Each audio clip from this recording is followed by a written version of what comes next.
देखिए, विकासशील इंसान पार्टी के सुप्रीमो व पूर्व मंत्री मुकेश सहनी के पार्टी के प्रदेश उपाध्यक्ष ऋतुराज पांडे जी आज हमारे साथ हैं और आज बिहार के मोतिहारी जिले के सुगौली में मुकेश सहनी का संकल्प यात्रा था और मुकेश सहनी आए हुए थे। उसी मुद्दे पर हम बात करेंगे कि आखिरकार मुकेश सहनी बिहार के तमाम अलग अलग जिलों में जा रहे हैं, उत्तर प्रदेश के भी कई अलग अलग जिलों में जा रहे हैं और झारखंड में भी जा रहे हैं और निषाद समाज के एकजुट होने को लेकर जो बात कर रहे हैं और उनके आरक्षण की मांग कर रहे हैं। बहुत प्यार। पहला सवाल यह है कि जैसे मुकेश सहनी केवल निषाद समाज को लेकर कर रहे हैं कि हम मुंबई गए, बहुत संघर्ष किए, आगे बढ़े। जी। लग रहा है कि पूरे निषाद समाज को आगे ले जा सकते हैं। देखिए, हम सब एक सामाजिक प्राणी हैं जी और किसी न किसी समाज से जुड़े हुए हैं।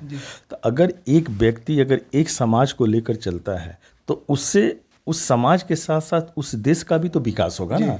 अगर मान लीजिए कि हम ब्राह्मण हैं तो हम ब्राह्मण की सिर्फ बातें करें, आप उनकी बातें करें, ऐसे भी अगर आप करके आगे बढ़िए तो भी कोई बुराई नहीं है आपका। मेरे हिसाब से सबको जाना तो एक ही मंजिल पे है। मंजिल क्या है? विकास, विकसित होना, कि मेरा देश विकसित हो, मेरा समाज विकसित हो, मेरा राज्य विकसित हो। तो अगर मुकेश सहनी जी ये सब कर रहे हैं कि भाई ठीक है, उनके जो समाज के लोग हैं इसमें कोई शक नहीं है कि बहुत पिछड़े हुए हैं, पिछड़े मतलब सबसे लास्ट पंक्ति में खड़े होने वाले लोग हैं। उनको अगर एक आदमी आगे लाने की कोशिश कर रहा है तो हम सब लोगों को मिलकर उनको सहयोग करना चाहिए और उनके लिए हम तो मेरे जैसा इंसान तो उनको शाबाशी देगा, इस बात के लिए सैल्यूट करेगा। ऐसा तो नहीं कि मुकेश सहनी अपने समाज को लोगों को बलगला रहे हैं और फिर बाद में जाकर समाज, जैसे इससे पहले मुकेश सहनी बीजेपी में चल गए, फिर अभी बीजेपी को ही कोस रहे हैं।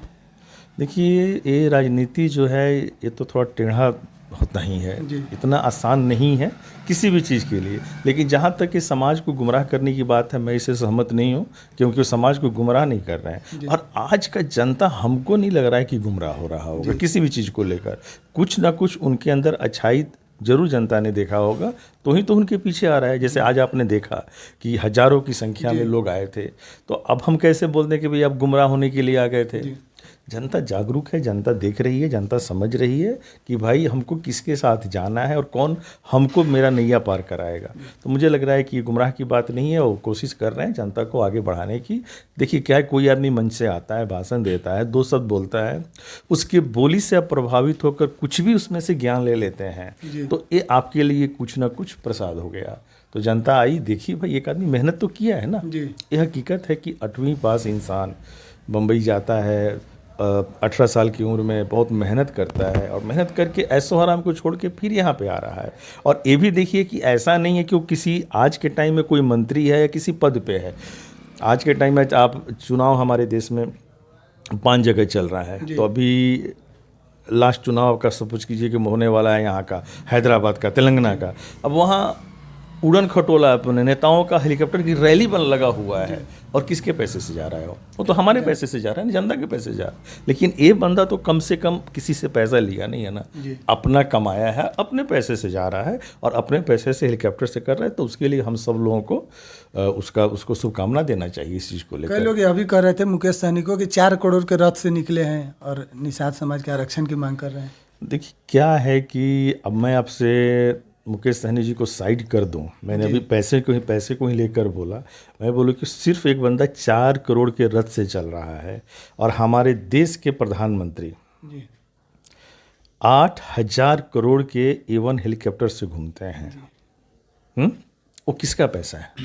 जनता का। वो जनता का पैसा है। लेकिन ये 4 करोड़ का रथ किसका है? अपना है ना, मेरा, उस बंदे का कमाया हुआ है। और उस रथ को ले जाकर घुमा रहा है, उस गाड़ी में वहाँ के लोगों को, महिलाओं को, सबको दिखा रहा है कि देखो भाई ऐसा भी बस हो सकता है। तो हम बिहारियों को तो इसके लिए बहुत मतलब आगे बढ़ के उनको प्रोत्साहित करना चाहिए इन चीज़ों को लेकर, क्योंकि वो अभी तक, हाँ, जिस दिन वो नेता बन गए, जिस दिन वो मंत्री बन गए, जिस दिन वो विधायक बन गए और इस टाइप के मिसयूज करेंगे तो मैं भी उनके खिलाफ आवाज़ उठाऊंगा। क्योंकि जनता के पैसा आप कमाए हैं, आपका चीज़ आप ठीक है, आप कर रहे हैं, क्योंकि आपको भी आगे बढ़ना है, हाईलाइट होना है, तो ठीक है। लेकिन जिस दिन आप जनता के पैसा का आप मिसयूज कीजिएगा तो मैं क्या, कोई भी जनता बर्दाश्त नहीं करेगी और होने भी नहीं चाहिए। अच्छा, एक और जातीय जनगणना का रिपोर्ट सामने है। बिहार में सबसे ज़्यादा अगर हिंदू में बात किया जाए तो यादव और दूसरे नंबर पर निषाद समाज लगभग 10%। मुकेश सहनी कहीं इस बात को जान तो नहीं रहे कि 10%, क्योंकि हर मन से कह रहे हैं कि जब एक निषाद समाज का लड़का मुख्यमंत्री प्रधानमंत्री बना सकता है तो बन क्यों नहीं सकता है? इसको आप पार्टी की नज़र से किस तरीके से देखते हैं? मैंने पहले भी बोला कि हर एक पीछे वर्ग में बैठे हुए लोगों को आगे आने का पूरा हक है।